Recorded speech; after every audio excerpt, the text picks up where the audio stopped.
Episode 46, a personal catch-up on my life. The lessons learned so far and why this journey has been a positive one. Hello and welcome to Dumi's Daily Grind. My name is Dumi and thank you for joining me today.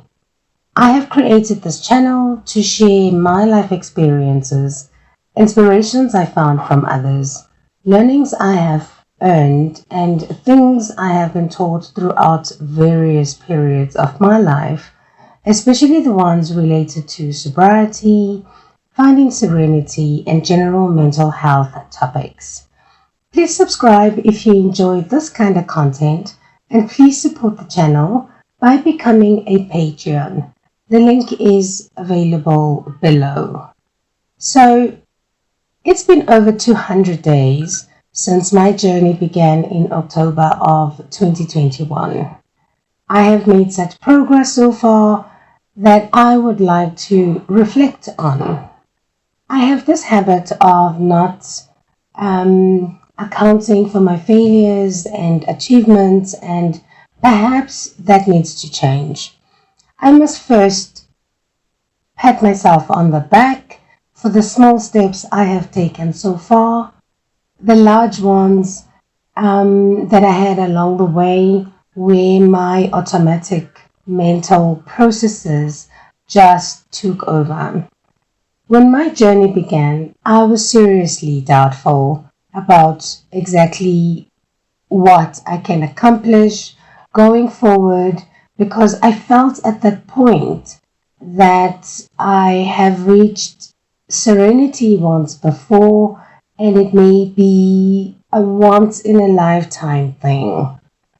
However, I became willing to pursue it and look at it from a different perspective, where it would not be about my family, but about me. It wouldn't be about pleasing anyone else that exists in my life, but just about me. So the questions that came to mind at the time were, Demi, who are you? Where did you view your life at this stage? What do you love? What irritates you? And why does it irritate you? Who is who you are currently? And how do you play, etc. But the most important question I had to ask myself is, what is it that is making you so uncomfortable to be in your own skin? Why is it that you are not completely satisfied with what you have, no matter what it is that you have? Then I really thought about what it is I was blessed with and what effort went into that blessing. The most important things I have in my life, what are they, and what grind, if any, I had to put in place to keep those things in my life? I remember my psychologist saying to me at some point how overwhelming and exhausting my life should have been back then. The hustle, the bustle, the pure relentlessness to keep going and keep moving no matter what. The realization I made was the following. Firstly, keeping up with friends is really hard work, guys. How you communicate, how you behave, what is expected of you. No room for errors. Having to keep up appearances so that you are not a bore. It is hard to find friends who are just there with you, no matter what, and vice versa. Some friendships are conditional, and if you have a friend who loves you at your best and who loves you at your worst, you are really blessed. Family is important. Well, at least my family is. I got to see through their eyes the pain I was causing them. I got to understand my role within the family structure and how I needed to fulfill that role and fill that space. I am not only a partner, I am not a mother, I am not only a sister, I am not only a daughter, I am a friend, a listening ear, a shoulder to cry on, and even a boxing bag sometimes. I just have to be so aware of myself that I can be there for my family, and when I am required, I am available. Support groups and social networks. I'm not talking about Facebook and Instagram and how many followers you have. I'm talking about people here who you should get with that understand what your struggles are, what struggles it is that you're going through without any judgment. And finding those clubs, the biking clubs, addiction recovery fellowships, dance groups, spending time with people who have similar goals to the ones that you have is a great way to advance forward.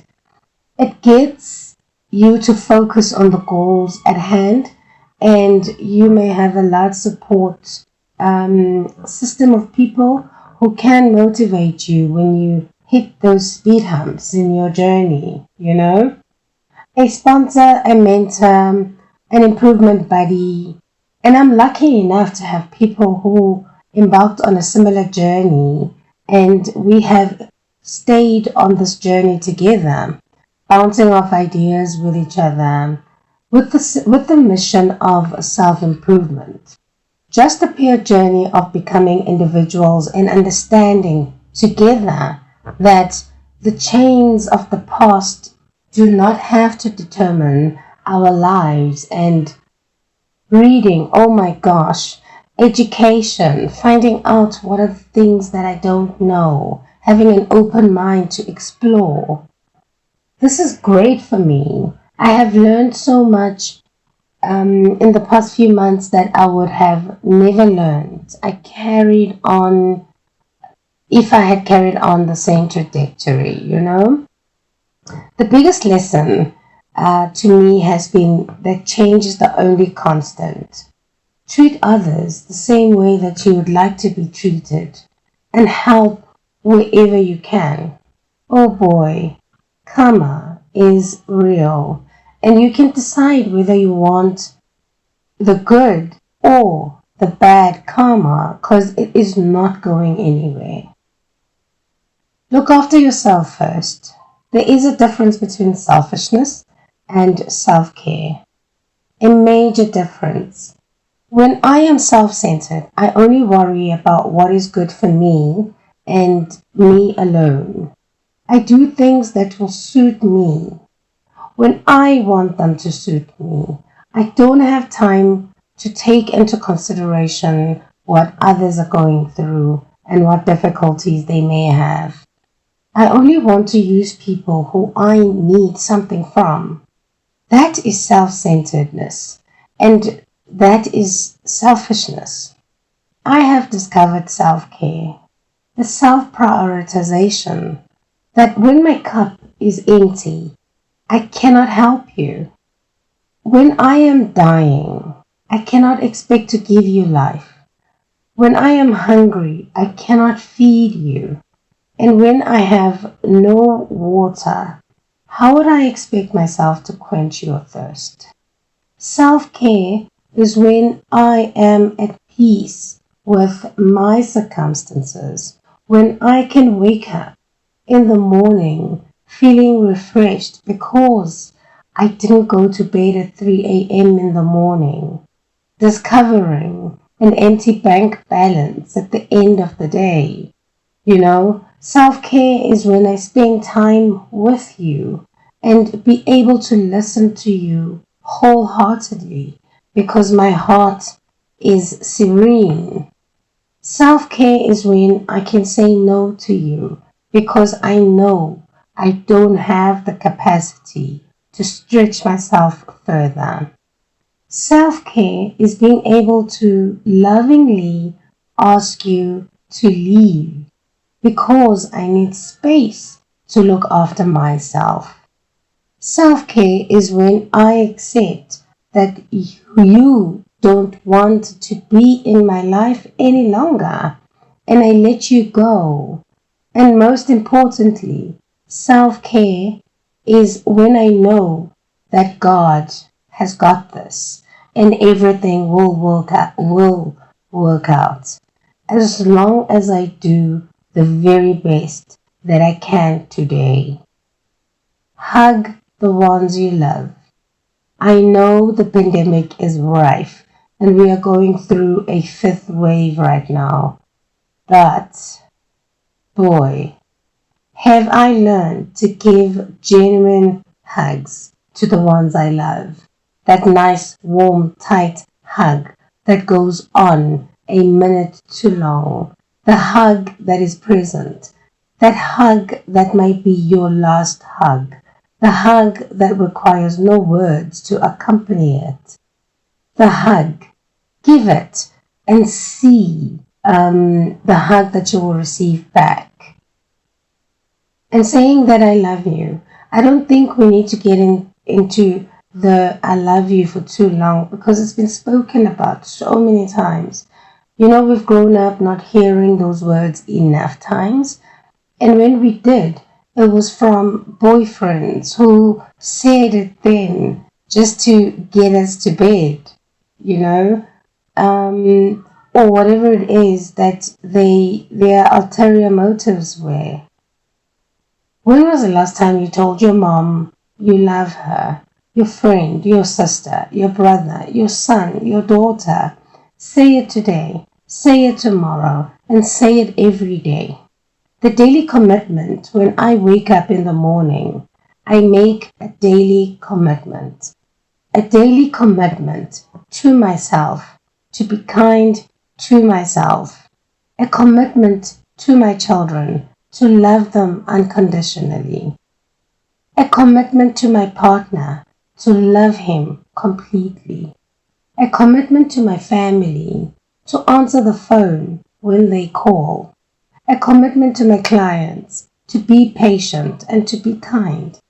To my company, to produce what I can today. And to my higher power, to listen.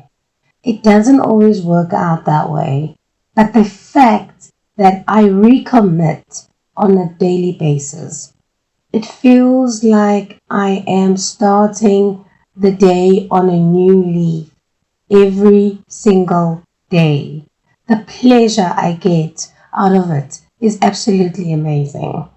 It allows me to forgive myself for my past errors and gives me new life to do the best I can do today. Your daily task list does not always need to be complete. Yes, I said it.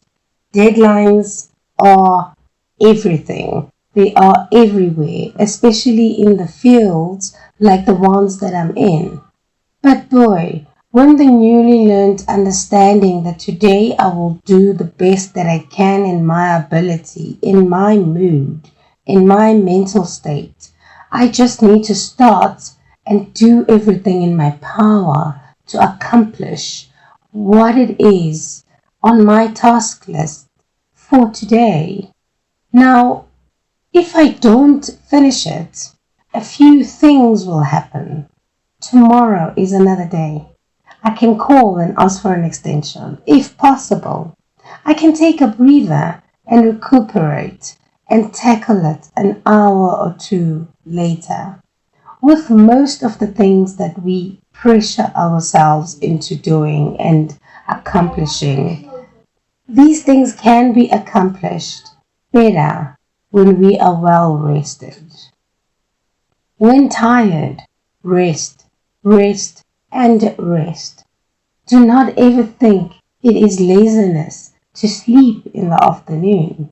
When tired, if you have achieved what you meant to achieve and are feeling tired, take a nap so your brain can recuperate and you can be fresher, then when you are ready, you can proceed.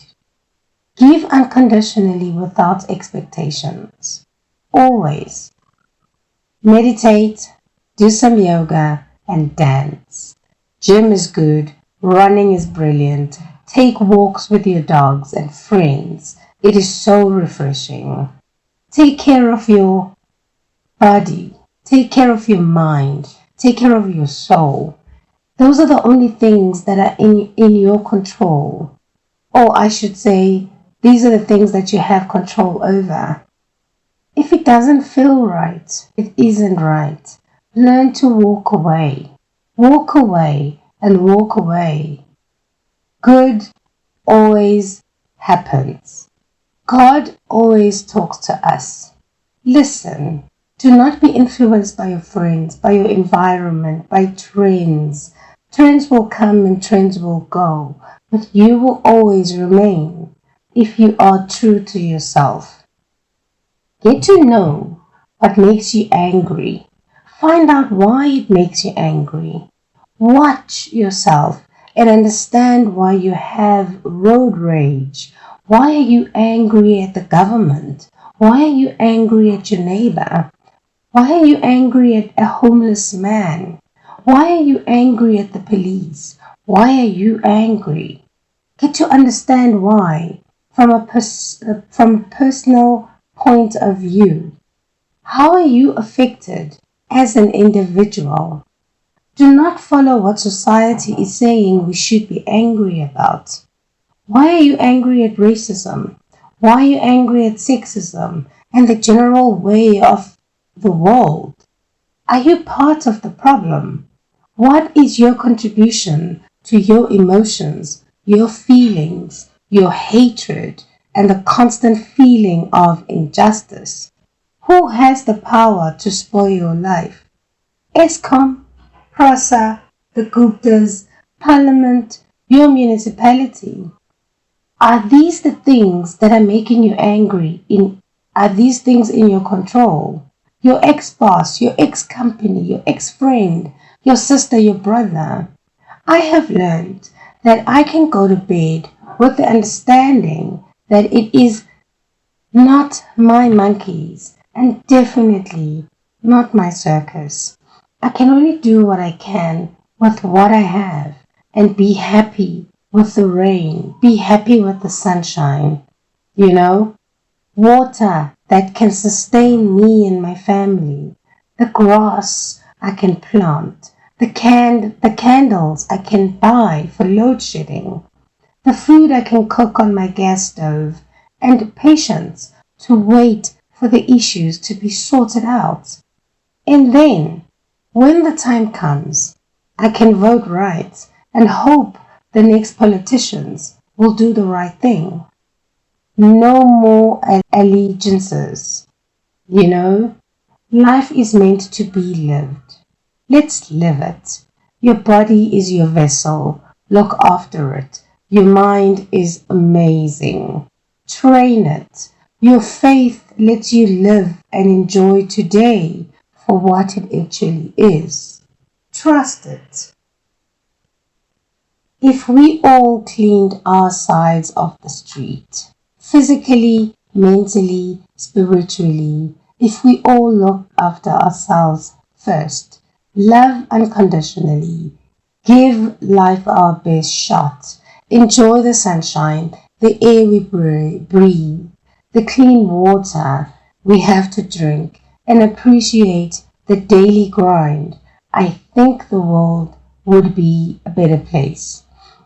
And as soon as we stop trying to change others' minds, others' religions, beliefs, traditions, etc., as soon as we start focusing on what we need as individuals and not how we look, how many followers we have, how popular we are, how we make others feel happy and give to the world the best versions of ourselves without judging others, the world would be a better place. Our journeys are our own. Although we take what the world has taught us as we grow up, we do have the choice to change it all. Happiness is a choice. We can all choose. If we let go of what we think society wants us to be and is expecting us to believe, we have to belong. I only belong to me and my higher power, and the ones around me are there to make my journey pleasurable, and I am in their lives to make their journeys pleasurable to the best of my ability without having to bend backward and help myself in the process. I love you. You are unique. Your struggles are fixable. Your mindset is yours to control. Get rid of the chains that are binding you and give your very best each day and live your life, and regret will not form part of your vocabulary. Goodbye, and God bless you and keep you safe as you discover that the glass ceiling that you have was placed there only by yourself and no one else. Break through it one day at a time. Goodbye.